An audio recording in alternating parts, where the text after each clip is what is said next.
Barnaby Rudge, A Tale of the Riots of '80, by Charles Dickens. Chapter 23. Twilight had given place to night some hours, and it was high noon in those quarters of the town in which the world condescended to dwell, the world being then, as now, of very limited dimensions and easily lodged, when Mr Chester reclined upon a sofa in his dressing-room in the Temple, entertaining himself with a book. He was dressing, as it seemed, by easy stages, and having performed half the journey, was taking a long rest.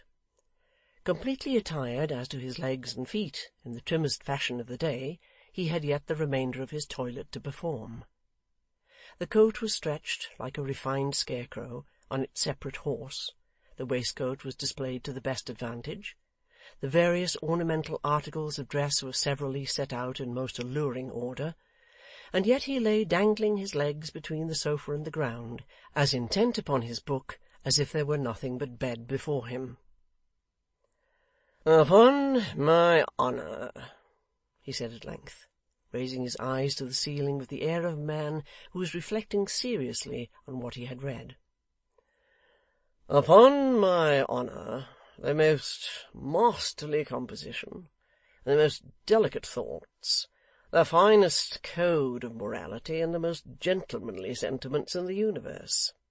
Ah, Ned, Ned, if you would but form your mind by such precepts, we should have but one common feeling on every subject that could possibly arise between us." This apostrophe was addressed, like the rest of his remarks, to empty air, for Edward was not present, and the father was quite alone. "My Lord Chesterfield," he said, pressing his hand tenderly upon the book as he laid it down, "if I could but have profited by your genius soon enough to have formed my son on the model you have left to all wise fathers, both he and I would have been rich men. Shakespeare was undoubtedly very fine in his way, Milton good, though prosy, Lord Bacon deep, and decidedly knowing, but the writer who should be his country's pride is my Lord Chesterfield." He became thoughtful again, and the toothpick was in requisition. "I thought I was tolerably accomplished as a man of the world," he continued. "I flattered myself that I was pretty well versed in all those little arts and graces which distinguish men of the world from boors and peasants, and separate their character from those intensely vulgar sentiments which are called the national character. Apart from any natural prepossession in my own favour, I believed I was. Still, in every page of this enlightened writer, I find some captivating hypocrisy which has never occurred to me before, or some superlative piece of selfishness to which I was utterly a stranger. I should quite blush for myself before this stupendous creature, if, remembering his precepts, one might blush at anything. An amazing man, a noble man indeed. Any king or queen may make a lord, but only the devil himself, and the Graces, can make a Chesterfield." Men who are thoroughly false and hollow seldom try to hide those vices from themselves, and yet in the very act of avowing them they lay claim to the virtues they feign most to despise. "For," say they, "this is honesty, this is truth. All mankind are like us, but they have not the candour to avow it." The more they affect to deny the existence of any sincerity in the world, the more they would be thought to possess it in its boldest shape, and this is an unconscious compliment to truth on the part of these philosophers, which will turn the laugh against them to the day of judgment. Mr Chester, having extolled his favourite author, as above recited, took up the book again in the excess of his admiration, and was composing himself for a further perusal of its sublime morality, when he was disturbed by a noise at the outer door, occasioned as it seemed by the endeavours of his servant to obstruct the entrance of some unwelcome visitor. 'A late hour for an importunate creditor,' he said, raising his eyebrows with as indolent an expression of wonder as if the noise were in the street, and one with which he had not the smallest possible concern. 'Much after their accustomed time. The usual pretence, I suppose. No doubt a heavy payment to make up to-morrow. Poor fellow! He loses time, and time is money, as the good proverb says. I never found it out, though. Well, what now? You know I am not at home.' 'A man, sir,' replied the servant, who was to the full as cool and negligent in his way as his master, 'has brought home the riding-whip you lost the other day. I told him you were out, but he said he was to wait while I brought it in, and wouldn't go till I did.' 'He was quite right,' returned his master, 'and you're a blockhead, possessing no judgment or discretion whatever. Tell him to come in, and see that he rubs his shoes for exactly 5 minutes first.' The man laid the whip on a chair, and withdrew. The master, who had only heard his foot upon the ground, and had not taken the trouble to turn round and look at him, shut his book, and pursued the train of ideas his entrance had disturbed. 'If time were money,' he said, handling his snuff-box, 'I would compound with my creditors, and give them, let me see, how much a day? There's my nap after dinner, an hour, extremely welcome to that, and to make the most of it. In the morning, between my breakfast and the paper, I could spare them another hour. In the evening before dinner, say another. 3 hours a day. They might pay themselves in calls, with interest in 12 months. I think I shall propose it to them. Ah, my centaur, are you there?' 'Here I am,' replied Hugh, striding in, followed by a dog as rough and sullen as himself. 'And trouble enough I've had to get here. What do you ask me to come for, and keep me out when I do come?' 'My good fellow,' returned the other, raising his head a little from the cushion, and carelessly surveying him from top to toe, 'I am delighted to see you, and to have, in your being here, the very best proof that you are not kept out. How are you?' 'I'm well enough,' said Hugh impatiently. 'You look a perfect marvel of health. Sit down.' 'I'd rather stand,' said Hugh. 'Please yourself, my good fellow,' returned Mr Chester, rising, slowly pulling off the loose robe he wore, and sitting down before the dressing-glass. 'Please yourself, by all means.' Having said this in the politest and blandest tone possible, he went on dressing, and took no further notice of his guest, who stood in the same spot as uncertain what to do next, eyeing him sulkily from time to time. 'Are you going to speak to me, master?' he said, after a long silence. 'My worthy creature,' returned Mr Chester, 'you're a little ruffled and out of humour. I'll wait till you're quite yourself again. I am in no hurry.' This behaviour had its intended effect. It humbled and abashed the man, and made him still more irresolute and uncertain. Hard words he could have returned, violence he would have repaid with interest, but this cool, complacent, contemptuous, self-possessed reception caused him to feel his inferiority more completely than the most elaborate arguments. Everything contributed to this effect.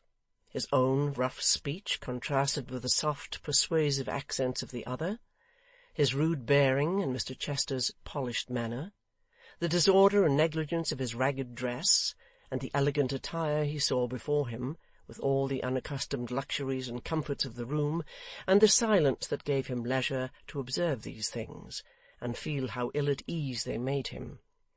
All these influences, which have too often some effect on tutored minds, and become of almost resistless power when brought to bear on such a mind as his, quelled Hugh completely. he moved by little and little nearer to Mr Chester's chair, and glancing over his shoulder at the reflection of his face in the glass, as if seeking for some encouragement in its expression, said at length, with a rough attempt at conciliation, "Are you going to speak to me, master, or am I to go away?" "Speak you?" said Mr Chester. "Speak you, good fellow?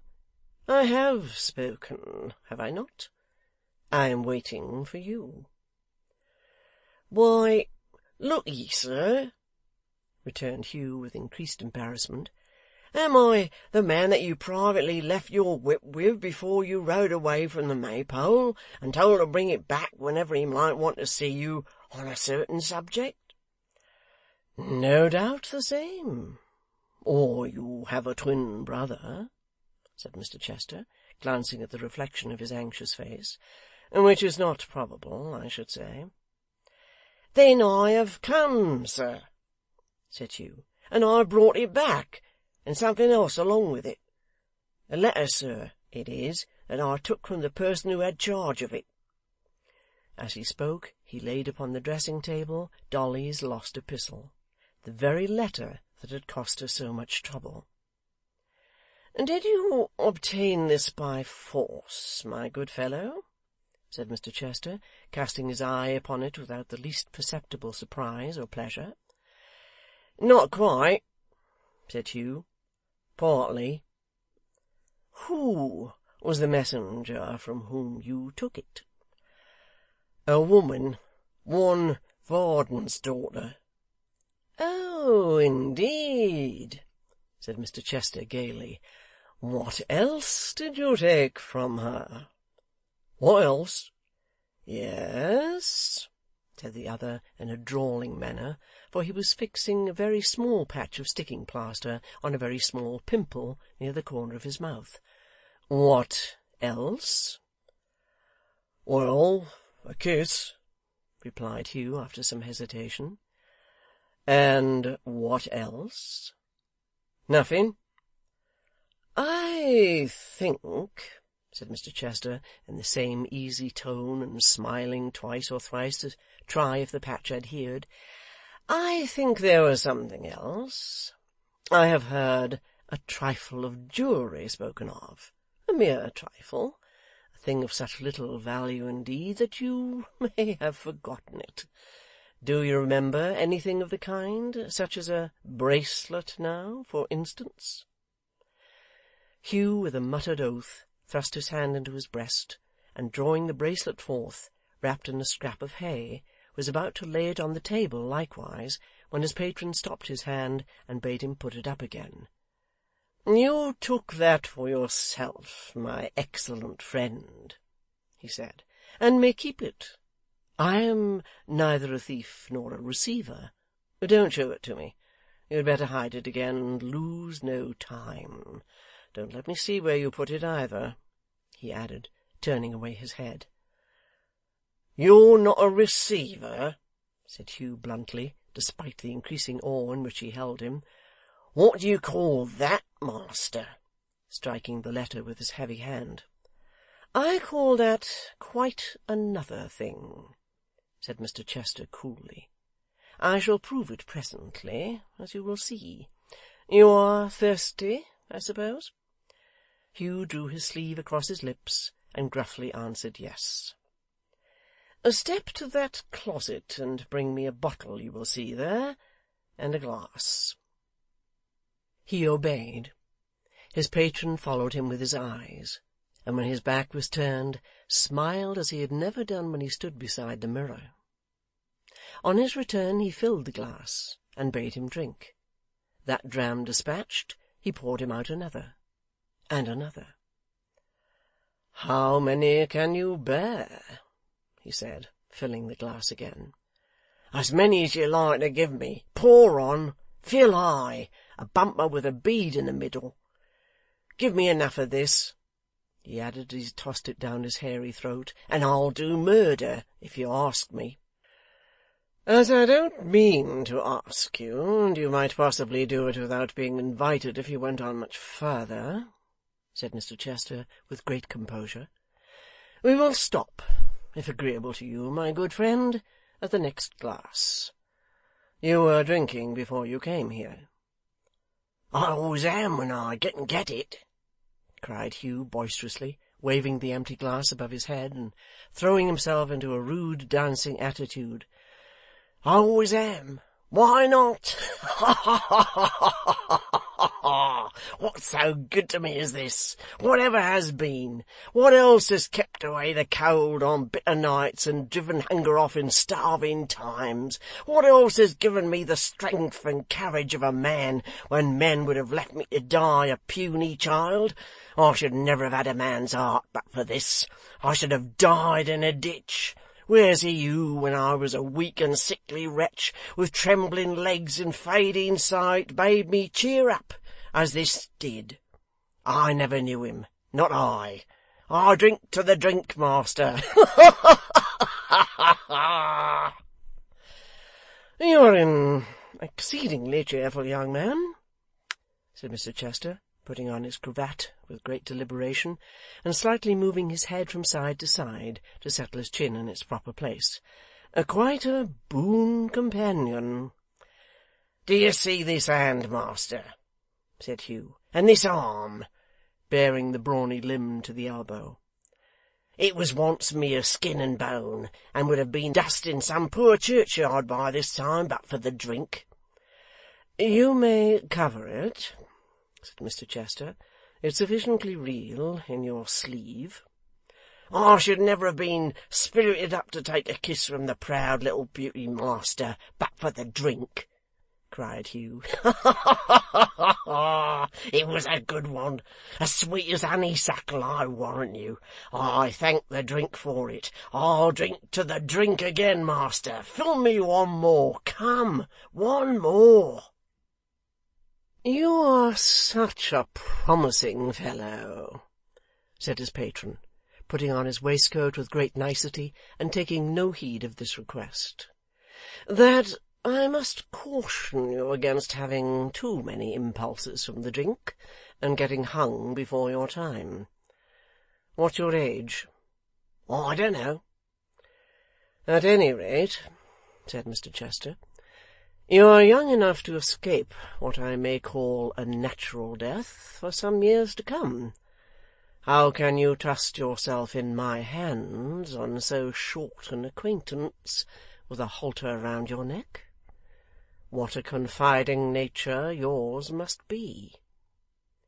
Hugh fell back a pace or two, and surveyed him with a look of mingled terror, indignation, and surprise. Regarding himself in the glass with the same complacency as before, and speaking as smoothly as if he were discussing some pleasant chit-chat of the town, his patron went on.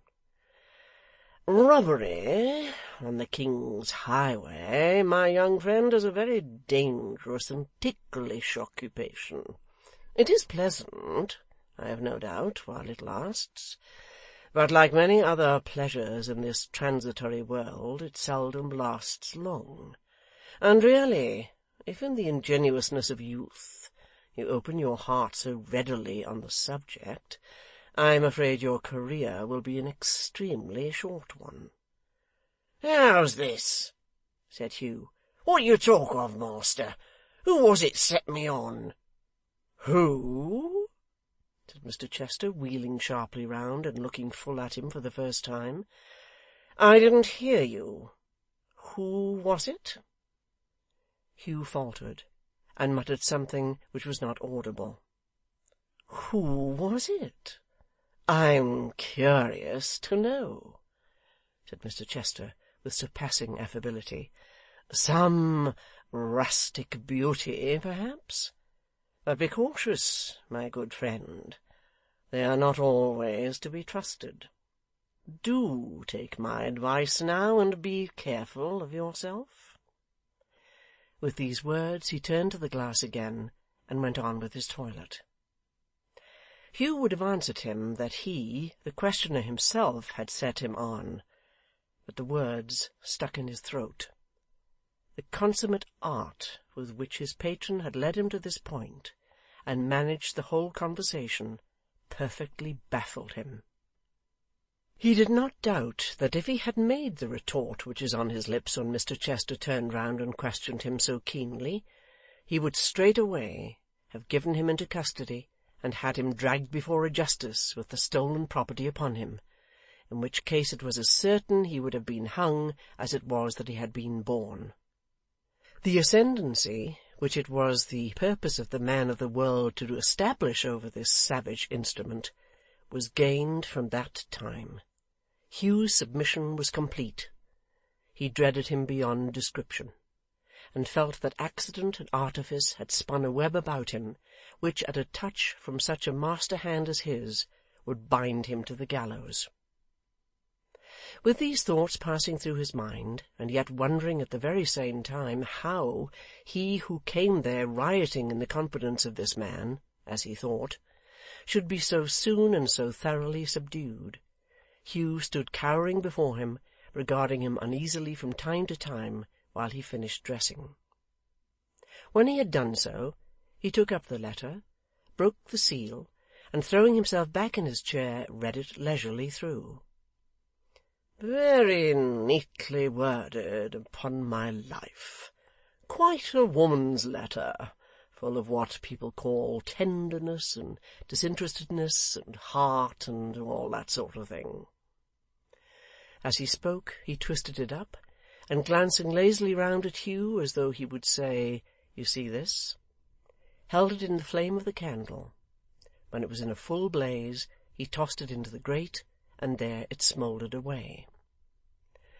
"It was directed to my son," he said, turning to Hugh, "and you did quite right to bring it here. I opened it on my own responsibility, and you see what I have done with it. Take this for your trouble." Hugh stepped forward to receive the piece of money he held out to him. As he put it in his hand, he added, "If you should happen to find anything else of this sort, or to pick up any kind of information you may think I would like to have, bring it here, will you, my good fellow?" This was said with a smile, which implied, or Hugh thought it did, "Fail to do so at your peril." He answered that he would. "And don't," said his patron, with an air of the very kindest patronage, "don't be at all downcast or uneasy respecting that little rashness we have been speaking of. Your neck is as safe in my hands, my good fellow, as though a baby's fingers clasped it, I assure you. Take another glass. You are quieter now." Hugh accepted it from his hand, and looking stealthily at his smiling face, drank the contents in silence. "Don't you don't you drink to the drink any more?" said Mr Chester, in his most winning manner. "To you, sir," was the sullen answer, with something approaching to a bow. "I drink to you." "Thank you. God bless you. By the by, what is your name, my good soul? You are called Hugh, I know, of course. Your other name?" "I have no other name." "A very strange fellow. Do you mean that you never knew one, or that you don't choose to tell it? Which?" "I'd tell it if I could," said Hugh quickly. "I can't. I've been always called Hugh. Nothing more. I never knew, nor saw, nor thought about a father, and I was a boy of 6, that's not very old, when they hung my mother up at Tyburn for a couple of 1,000 men to stare at. They might have let her live. She was poor enough." "Oh, how very sad!" exclaimed his patron with a condescending smile. "I have no doubt she was an exceedingly fine woman." "You see that dog of mine?" said Hugh abruptly. "Faithful, I dare say," rejoined his patron, looking at him through his glass, "and immensely clever. Virtuous and gifted animals, whether man or beast, always are so very hideous. Such a dog as that, and one of the same breed, was the only living thing except me that howled that day,' said Hugh. 'Out of the 2,000 odd, there was a larger crowd for its being a woman. The dog and I alone had any pity. If he'd have been a man, he'd have been glad to be quit of her, for she had been forced to keep him lean and half starved. But being a dog, and not having a man's sense, he was sorry.' 'It was dull of the brute, certainly,' said Mr Chester, 'and very like a brute.' Hugh made no rejoinder, but whistling to his dog, who sprung up at the sound and came jumping and sporting about him, bade his sympathizing friend good night. 'Good night,' he returned. 'Remember, you're safe with me, quite safe, so long as you deserve it, my good fellow, as I hope you always will. You have a friend in me, on whose silence you may rely. Now, do be careful of yourself, pray do, and consider what jeopardy you might have stood in. Good night. Bless you.' Hugh chuckled before the hidden meaning of these words, as much as such a being could, and crept out of the door so submissively and subserviently, with an air, in short, so different from that with which he had entered, that his patron, on being left alone, smiled more than ever. 'And yet,' he said, as he took a pinch of snuff, 'I do not like their having hanged his mother.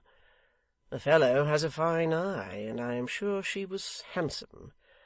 But very probably she was coarse, red-nosed perhaps, and had clumsy feet. Aye, it was all for the best, no doubt.' With this comforting reflection, he put on his coat, took a farewell glance at the glass, and summoned his man, who promptly attended, followed by a chair and its two bearers. 'Pho!' said Mr Chester. 'The very atmosphere that centaur's breathed seems tainted with the cart and ladder. Here, Peak, bring some scent and sprinkle the floor, and take away the chair he sat upon and air it, and dash a little of that mixture upon me. I'm stifled.' The man obeyed, and the room and its master being both purified, nothing remained for Mr Chester but to demand his hat, to fold it jauntily under his arm, to take his seat in the chair, and be carried off, humming a fashionable tune. Chapter 23.